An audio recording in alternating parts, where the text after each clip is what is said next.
So hello guys, welcome back at my YouTube channel Imran mathematics classes. Guys आज हम इस video में class 10th के सामाजिक विज्ञान के मोस्ट बीबीआई सब्जेक्टिव क्वेश्चन को देखेंगे। तो आप लोग इस वीडियो को बिना स्किप किए हुए एंड तक जरूर देखिएगा, क्योंकि इस वीडियो में जो भी क्वेश्चन को बताया गया है मोस्ट बीबीआई सब्जेक्टिव क्वेश्चन को बताया गया है। तो इसी के साथ हम अपने क्वेश्चन की करते हैं शुरुआत। इसमें हमारा पहला क्वेश्चन है, प्रति व्यक्ति आय क्या है, यानी हमें बताना है कि प्रति व्यक्ति आय किसे कहते हैं। तो आइए हम इसको आंसर से समझते हैं। प्रति व्यक्ति आय किसी देश के नागरिकों की औसत आय है। यानी प्रति व्यक्ति आय क्या होता है, किसी भी देश के नागरिकों के औसत आय होता है। तो नागरिकों के औसत आय निकालने के लिए हमें क्या करना पड़ता है, तो किसी भी देश की कुल राष्ट्रीय आय में कुल जनसंख्या से भाग देने पर जो भागफल आता है उसे प्रति व्यक्ति आय कहते हैं।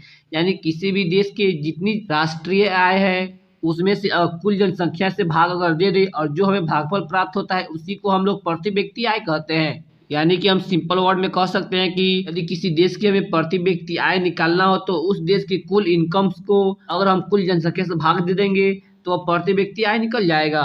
तो मैं उम्मीद करता हूँ कि आपको यह क्वेश्चन समझ में आया होगा। तो इसी के साथ हम अपनी अगली क्वेश्चन तक बढ़ते हैं।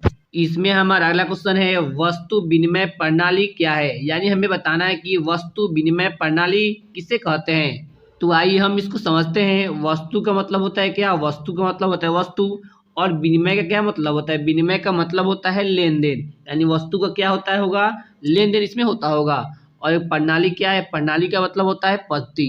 यानी वस्तु विनिमय प्रणाली को हम क्या सकते हैं, वैसे प्रणाली जिसमें वस्तु का लेन देन होता हो। तो हम इसको विस्तार से कैसे लिखेंगे आंसर में, तो आइए उसको हम देखते हैं। तो इसको आप इस तरह से विस्तार में लिख सकते हैं, जब किसी वस्तु या सेवा का विनिमय किसी अन्य वस्तु या सेवा के साथ प्रत्यक्ष रूप से किया जाता है तब उसे वस्तु विनिमय कहते हैं। यानी इससे कहने का मतलब है कि जब किसी वस्तु या सेवा का विनिमय यानी लेन देन किसी अन्य वस्तु या सेवा के साथ किया जाए, यानी कि एक वस्तु के बदले दूसरे वस्तु का लेन देन हो, यानी वो किस प्रकार से लेन देन हो, वह प्रत्यक्ष रूप से लेन देन हो। यानी कि प्रत्यक्ष रूप से कहने का मतलब है कि लुका छुपा के लेन देन नहीं, एकदम सामने सामने लेन देन हो, तो उसे ही हम लोग क्या कहते हैं, वस्तु विनिमय कहते हैं। तो हमने देखा कि वस्तु विनिमय किसे कहते हैं, तो वस्तु विनिमय प्रणाली क्या हो जाएगा, वस्तु विनिमय प्रणाली एक ऐसी प्रणाली है जिसमें किसी एक वस्तु या दूसरे वस्तु के साथ प्रत्यक्ष आदान प्रदान होता हो, तो उसे हम वस्तु विनिमय प्रणाली कहते हैं।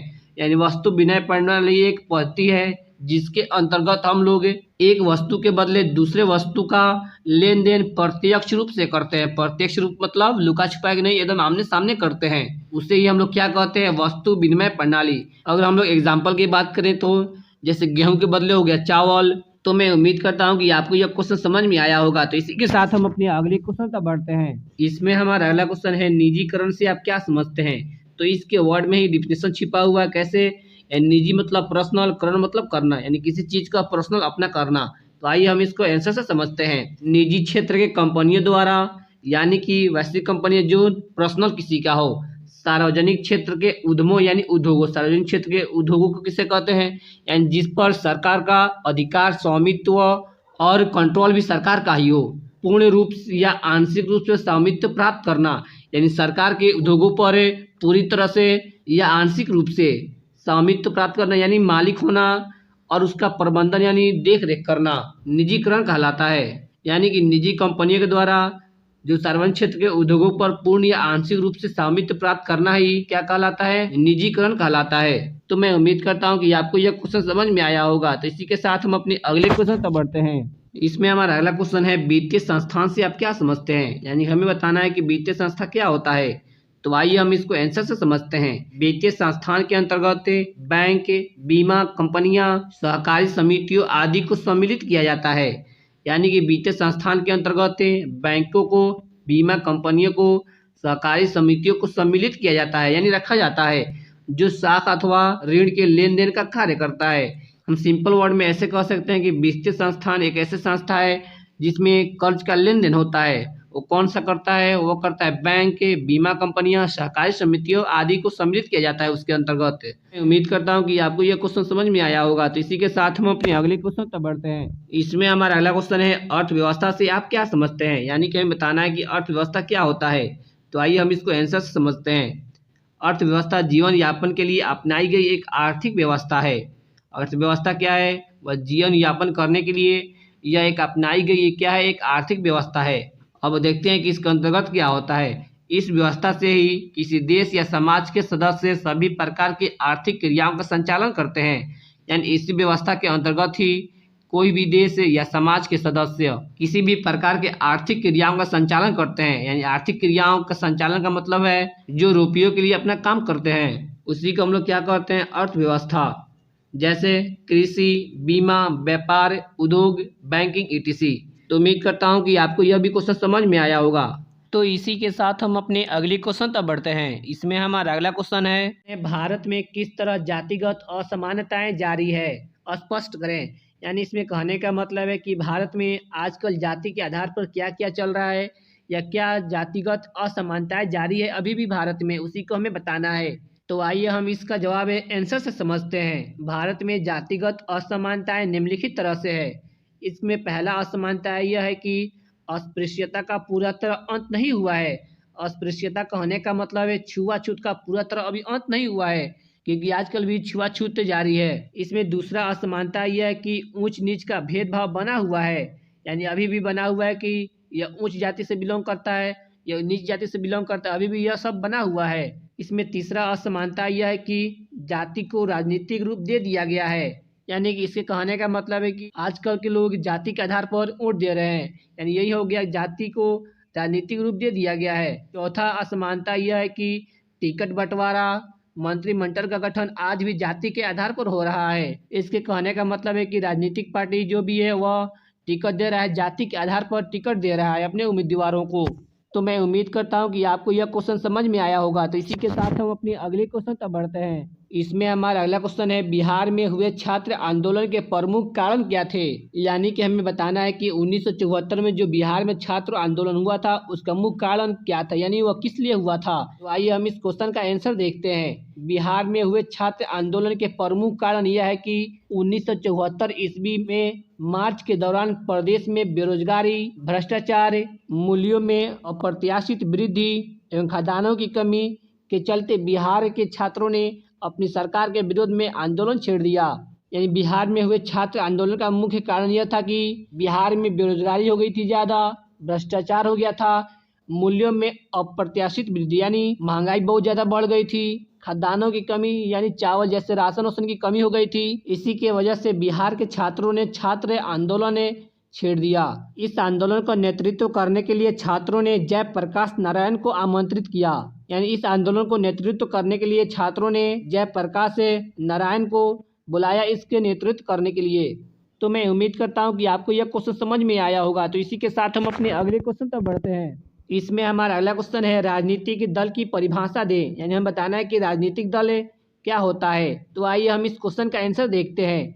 सामान्यतः राजनीतिक दल का आशय ऐसे व्यक्तियों के किसी भी समूह से है जो एक सामान्य उद्देश्य की प्राप्ति के लिए कार्य करता है। यानी राजनीतिक दल एक ऐसे व्यक्तियों के समूह है जो एक समान उद्देश्य की प्राप्ति के लिए काम को करते हैं। यदि उस दल का उद्देश्य राजनीतिक कार्यकलापों से संबंधित होता है तो हम उसे राजनीतिक दल कहते हैं। यानी कि व्यक्तियों का ऐसा समूह जो सामान्य उद्देश्य की प्राप्ति के लिए काम को करते हैं। यदि उस दल का उद्देश्य राजनीतिक कार्यकलापों से संबंधित हो तो उसे ही हम लोग राजनीतिक दल कहते हैं। तो मैं उम्मीद करता हूं कि आपको यह क्वेश्चन समझ में आया होगा। तो इसी के साथ हम अपने अगले क्वेश्चन तक बढ़ते हैं। इसमें हमारा अगला क्वेश्चन है, महापौर पर संक्षिप्त टिप्पणी लिखे। यानी हमें बताना है कि महापौर क्या होता है। तो आइए हम इसका आंसर देखते हैं। निगम परिषद अपने सदस्यों के बीच से एक महापौर चुनती है। यानी कि निगम परिषद जो होता है अपने सदस्यों के बीच में से एक महापौर को चुनता है। इनका कार्यकाल 5 वर्षों का होता है। यानी महापौर का कार्यकाल होता है 5 वर्ष तक। महापौर निगम परिषद का सभापति होता है। जो महापौर होता है वह निगम परिषद का सभापति होता है। निगम बैठकों की अध्यक्षता करता है। यानी जो महापौर होता है वह निगम की बैठकों की अध्यक्षता करता है। महापौर निगम का प्रथम नागरिक माना जाता है। महापौर को हम लोग निगम का प्रथम नागरिक मानते हैं। महापौर के अनुपस्थिति में नगर परिषद के सभी कार्य उप महापौर संपादन करते हैं। यानी अगर महापौर अनुपस्थित है, अगर नहीं रहे तो उसके स्थान पर उप महापौर सभी कार्य को संपादित करते हैं। तो उम्मीद करता हूँ कि आपको यह क्वेश्चन समझ में आया होगा। तो इसी के साथ हम अपने अगले क्वेश्चन तक बढ़ते हैं। इसमें हमारा अगला क्वेश्चन है, गुप्त मतदान क्या है, यानी हमें बताना है कि गुप्त मतदान क्या होता है। तो आइए हम इसका आंसर देखते हैं। तो हम सबसे पहले समझते हैं कि मतदान पत्र क्या होता है।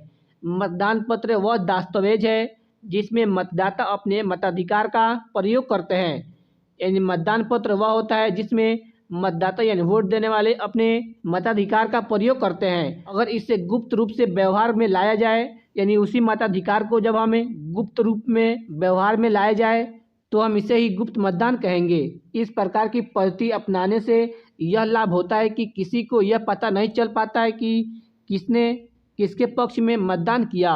अगर हम गुप्त मतदान की पद्धति को अपनाते हैं तो इससे किसी को भी मालूम नहीं चलता है कि जो हमने मतदान किया वह किसके पक्ष में मतदान किया है। तो मैं उम्मीद करता हूं कि आपको यह क्वेश्चन समझ में आया होगा। तो इसी के साथ हम अपने अगले क्वेश्चन तक बढ़ते हैं। इसमें हमारा अगला क्वेश्चन है, बहुराष्ट्रीय कंपनियां क्या है, यानी हमें बताना है कि बहुराष्ट्रीय कंपनियां किसे कहते हैं। बहुराष्ट्रीय कंपनियां वैसी कंपनियों को कहते हैं जो अपना व्यापार एक से अधिक देशों में करता है। तो वैसे कंपनियां को हम लोग बहुराष्ट्रीय कंपनियां कहते हैं। तो आइए हम इस क्वेश्चन का आंसर देखते हैं। कई देशों में एक ही साथ व्यापार और व्यवसाय करने वाले कंपनियों को बहुराष्ट्रीय कंपनियां कहा जाता है। यानी कि वैसी कंपनियां जो अपना व्यापार एक ही साथ कई देशों में करे, तो वैसी कंपनियां को हम लोग बहुराष्ट्रीय कंपनियां कहते हैं। इस तरह की कंपनियों का उत्कर्ष 1920 के बाद हुआ। इस तरह की कंपनियों का उत्कर्ष 1920 ईस्वी के बाद हुआ। तो मैं उम्मीद करता हूं कि आप लोगों को यह क्वेश्चन समझ में आया होगा। तो इसी के साथ अब हम अपने अगले क्वेश्चन तक बढ़ते हैं। फसल चक्रण मृदा संरक्षण में किस प्रकार सहायक है। यानी फसल चक्रण का मतलब होता है कि अपने खेतों में जब हमें अदल बदल के कोई फसल उगाते हैं तो उसको हम लोग कहते हैं फसल चक्रण। यानी कि हमें बताना है कि फसल चक्रण मृदा संरक्षण में किस प्रकार सहायक है। तो हम लोग सबसे पहले इस क्वेश्चन को समझते हैं। मान लेते हैं कि आप अपने खेत में लगातार गेहूं की फसल उगा रहे हो, तो उससे क्या होगा, उससे आपकी ज़मीन की जो भी उपजाऊ मिट्टी है वह बरकरार नहीं रहेगी, यानी वह दिन ब दिन घटता जाएगा। यानी आपकी मिट्टी वह उपजाऊ नहीं रह पाएगा। अगर लगातार आप गेहूं की खेती कर रहे हैं कि अपने खेतों में, तो गेहूं आप पे बढ़िया से नहीं काट सकते हैं, गेहूं की फसल नहीं हो पाएगी। तो इसी क्वेश्चन में हमें बताना है कि हम लोग फसल चक्रण क्यों करते हैं अपने खेतों में। तो आइए हम इस क्वेश्चन का आंसर देखते हैं। फसल चक्रण द्वारा मृदा के पोषण स्तर को बरकरार रखा जा सकता है। यानी कि अगर हमें फसल को अदल बदल के अगर खेतों में उगाते हैं तो उससे हमारे मृदा की जो पोषण स्तर होता है उसको हम लोग बरकरार रख सकते हैं। अगर हमें यदि गेहूं, कपास, मक्का, आलू आदि के लगातार उगाने से मृदा में ह्रास उत्पन्न होती है। यानी कि अगर हम लगातार गेहूं या कपास या मक्का या आलू को हम लोग अगर लगातार अपने खेतों में उगाएंगे, उससे जो हमारी मिट्टी रहेगी वह उपजाऊ नहीं रह पाएगी। इसे हमें तिलहन दलहन की खेती के द्वारा पुनः प्राप्त किया जा सकता है।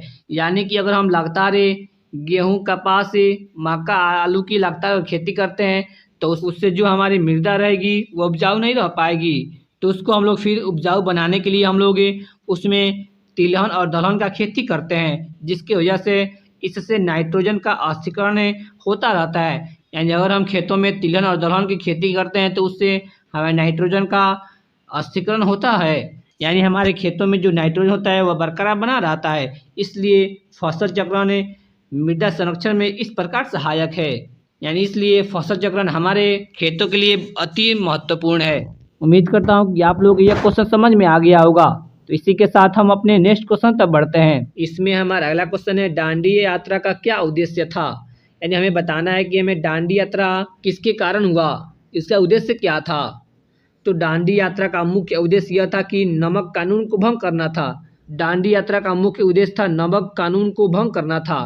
तो आइए हम इस क्वेश्चन का आंसर विस्तार से देखते हैं। यह यात्रा गांधी जी के द्वारा शुरू किया गया। यानी जो दांडी यात्रा हुआ वह गांधी जी के द्वारा शुरू किया गया था, जिसमें गांधी जी ने अपने 78 सहयोगियों के साथ, यानी गांधी जी और उसके 78 सहयोगी, यानी गांधी जी के साथ देने वाले 78 सहयोगी के साथ 12 मार्च 1930 से चलकर 6 अप्रैल 1930 तक दांडी पहुंचे। यानी गांधी जी अपने 78 सहयोगियों के साथ 12 मार्च 1930 से चलकर 6 अप्रैल 1930 तक दांडी पहुंचे। यानी दांडी या गुजरात में एक गांव है, वहां पे पहुंचे। और वहाँ से उन्होंने समुद्र के पानी से नमक बनाकर नमक कानून को भंग किया। यानी गांधी जी ने दांडी पहुंचकर वहाँ से समुद्र के पानी से नमक बनाकर नमक कानून को भंग किया। दांडी यात्रा का मुख्य उद्देश्य नमक कानून को भंग करना था। तो मैं उम्मीद करता हूँ कि आप लोगों को यह भी क्वेश्चन समझ में आया होगा। तो इसी के साथ अब हम अपने अगले क्वेश्चन तक बढ़ते हैं। इसमें हमारा अगला क्वेश्चन है, खनिजों के संरक्षण एवं प्रबंधन से आप क्या समझते हैं। यानी कि हमें बताना है कि खनिजों के संरक्षण और प्रबंधन से आप क्या समझते हैं। तो आइए हम इस क्वेश्चन को आंसर से समझते हैं। तो इसका हमारा आंसर हो जाएगा, खनिज पदार्थ अशुद्ध अवस्था में खदानों से प्राप्त होते हैं। यानी जो भी खनिज पदार्थ हम लोग भूमि से निकालते हैं वह अशुद्ध अवस्था में होता है। अतः अशुद्ध खनिजों का शुद्धिकरण खनिज का प्रबंधन कहलाता है। यानी कि हम लोग जो भी खनिज पदार्थ खदानों से प्राप्त करते हैं, यानी खोद के जमीन से निकालते हैं, वह प्योर शुद्ध नहीं रहता है, उसमें अशुद्धियाँ मिला रहता है। और उसी अशुद्धियों को अगर हम लोग शुद्ध करते हैं तो उससे ही हम लोग खनिज का प्रबंधन कहते हैं। और साथ में हम यह भी जानते हैं कि जो हमारा खनिज पदार्थ है वह सीमित मात्रा में यानी बहुत कम मात्रा में है। तो अगर हम खनिजों को योजनाबद्ध तरीके से अगर हम लोग उपयोग करेंगे तो उसको हम लोग कहते हैं संरक्षण। यानी सीमित खनिज भंडारों का योजनाबद्ध तरीके से पीढ़ी दर पीढ़ी उपयोग खनिज का संरक्षण कहलाता है। जो भी हमारे खनिज पदार्थ खदानों से प्राप्त होता है वो अशुद्ध अवस्था में होता है। यदि हमें उस खनिजों को अगर शुद्ध करते हैं तो उसको हम लोग कहते हैं खनिज का प्रबंधन। और हम यह भी जानते हैं कि जो खनिज होता है वह सीमित मात्रा में है, और खनिजों को जब हम लोग योजनाबद्ध तरीके से उपयोग करते हैं तो उसको कहते हैं हम लोग खनिज का संरक्षण। उम्मीद करता हूँ कि आप लोग यह भी क्वेश्चन समझ में आया होगा। तो इसी के साथ हम अपने अगले क्वेश्चन तक बढ़ते हैं। इसमें हमारा अगला क्वेश्चन है, औद्योगिकरण ने मजदूरों की आजीविका को किस तरह प्रभावित किया। यानी कि हमें बताना है कि जब औद्योगिकरण हुआ तो उस समय मजदूरों की आजीविका यानी कि मजदूरों के रोजगार को औद्योगिकरण ने किस तरह प्रभावित किया। आजीविका को कहते हैं हम लोग रोजगार।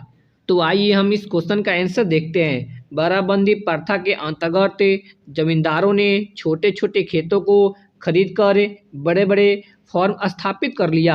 यानी जो बाराबंदी प्रथा था उसके अंतर्गत बड़े बड़े जो जमींदार थे उन छोटे छोटे खेतों को खरीद कर बड़े बड़े फॉर्म स्थापित कर लिया, जिसकी वजह से जमीन बेच देने वाले छोटे किसान मजदूर बन गए। यानी जब जमींदारों ने छोटे छोटे खेतों को खरीद लिया तो जमीन बेचने वाले जो किसान थे वह अब मजदूर बन गए। आजीविका उपार्जन हेतु काम धंधों की खोज में पास के शहरों में काम करने के लिए असंख्य मजदूर कम मजदूरी पर भी तैयार हो जाते थे। यानी कि जब किसानों ने अपनी ज़मीन को जमींदारों के हाथ बेच दिया तो वह मजदूर बन गए, जिसके वजह से मजदूरों ने अपनी धंधों के खोज के लिए पास के शहरों में कम मजदूरी पर ही वो लोग मजदूरी करने के लिए तैयार हो जाते हैं। इस तरह से औद्योगिकरण ने मजदूरों की आजीविका को प्रभावित किया। तो मैं उम्मीद करता हूँ कि आप लोगों को यह भी क्वेश्चन समझ में आया होगा। तो इसी के साथ हम अपने अगले क्वेश्चन तक बढ़ते हैं। इसमें हमारा अगला क्वेश्चन है, पेट्रोलियम से किन किन वस्तुओं का निर्माण होता है। यानी हमें बताना है कि पेट्रोलियम से हम कौन कौन वस्तु का निर्माण करते हैं। तो आइए हम इसका आंसर देखते हैं। पेट्रोलियम से कई प्रकार के वस्तुओं का निर्माण होता है। यानी पेट्रोलियम से बहुत प्रकार की वस्तु का निर्माण होता है। इससे केरोसिन, डीजल, पेट्रोल की प्राप्ति होती है। यानी पेट्रोलियम से हम लोग केरोसिन, डीजल और पेट्रोल प्राप्त करते हैं। यह अनेक उद्योगों का कच्चा माल भी है। यानी जो पेट्रोलियम होता है वह कई इंडस्ट्री का कच्चा माल भी होता है। इससे ग्रीस, दवाएं, साबुन, प्लास्टिक, कृत्रिम रेशा इत्यादि भी बनाए जाते हैं। पेट्रोलियम से ही ग्रीस, दवाइयाँ, साबुन और प्लास्टिक के कृत्रिम रेशा को भी बनाए जाते हैं। और हम साथ में यह भी जानते हैं कि हमारा जो परिवहन यानी जो कि यात्रा करने का जो साधन होता है वह पेट्रोलियम पर ही निर्भर है। तो उम्मीद करता हूँ कि आप लोगों को यह भी क्वेश्चन समझ में आया होगा। तो इसी के साथ हम अपने अगले क्वेश्चन तक बढ़ते हैं। इसमें हमारा अगला क्वेश्चन है, खूनी रविवार क्या है। यानी हमें बताना है कि खूनी रविवार क्या है।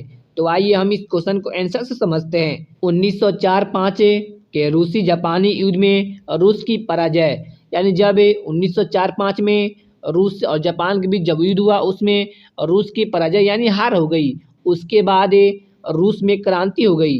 जब हार हो गई उस युद्ध में तो रूस में क्रांति हो गई, जिसकी वजह से 9 जनवरी 1905 को रूसी जनता ने रोटी दो के नारे के साथ ही जार के महल के पास पहुंच गए। जब रूसी जापानी युद्ध में जब रूस की हार हो गई तो उस समय रूस में क्रांति हो गई, जिसकी वजह से 9 जनवरी 1905 ईस्वी को रूसी जनता ने रोटी दो नारे के साथ जार के महल पहुंच गए। जार की सेना ने इन निहत्तों पर गोलियां चलाना शुरू कर दी। यानी जब लोगों ने रोटी दो नारे के साथ जार के जब महल पर पहुंचे तो उन पर जार की जो सेना थी उस पर गोलियां चलाना शुरू कर दी, जिससे हजारों लोग मारे गए। जब जार की सेना ने गोलियां चलाई उस समय हजारों लोग की मौत हो गई। उस दिन रविवार के दिन था, इसलिए इसे खूनी रविवार कहा जाता है। जिस दिन यह घटना हुई वह रविवार था, इसलिए इसे खूनी रविवार कहा जाता है। यानी खूनी रविवार को एक दूसरे नाम से भी जाना जाता है, लाल रविवार, इसलिए इसे खूनी रविवार या लाल रविवार कहा जाता है। तो उम्मीद करता हूँ कि आप लोगों को यह भी क्वेश्चन समझ में आया होगा। इसी के साथ हम अपने अगले क्वेश्चन तक बढ़ते हैं। इसमें हमारा अगला क्वेश्चन है, वायु परिवहन के प्रमुख विशेषताओं को लिखें। यानी वायु परिवहन जैसे कि हम लोग हेलीकॉप्टर हुआ और हवाई जहाज हुआ, इसका प्रमुख विशेषता क्या है, यानी हमें बताना है।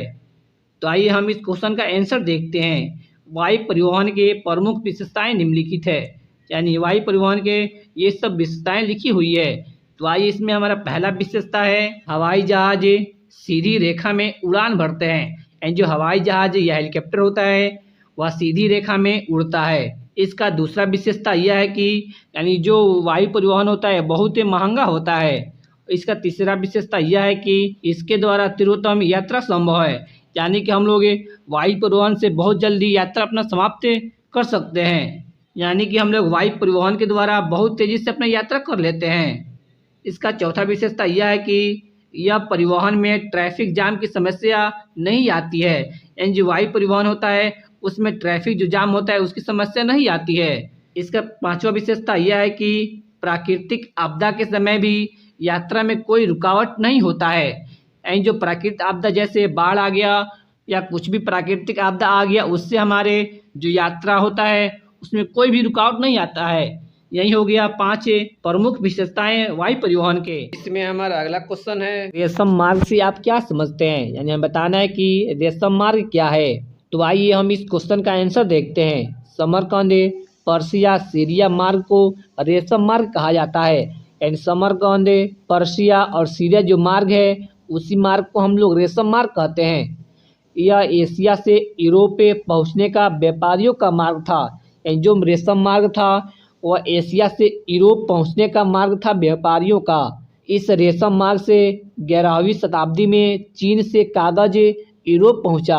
यानी इसी मार्ग के द्वारा 11वीं शताब्दी में चीन से कागज यूरोप पहुंचा। यानी सिंपल में हम कह सकते हैं कि रेशम मार्ग क्या है। रेशम मार्ग समरकंद, पर्शिया, सीरिया मार्ग को हम लोग रेशम मार्ग कहते हैं। इस रेशम मार्ग से 11वीं शताब्दी में चीन से कागज यूरोप पहुंचा। तो मैं उम्मीद करता हूं कि आप लोगों को यह भी क्वेश्चन समझ में आया होगा। इसमें हमारा अगला क्वेश्चन है, भारत की नदियों के प्रदूषण के कारणों का वर्णन करें। यानी हमें बताना है कि भारत की जो नदियां है वह प्रदूषण किसकी वजह से ज़्यादातर हो रहा है। तो आइए हम इस क्वेश्चन का आंसर देखते हैं। तो इसका आंसर हो जाएगा, भारत की नदियों के प्रदूषण के कारण निम्न है। यानी यहाँ पर 2 कारण लिखा हुआ है भारत के नदियों के प्रदूषण का। इसमें हमारा पहला कारण है औद्योगिक के अपशिष्टों का नदियों में गिराया जाना।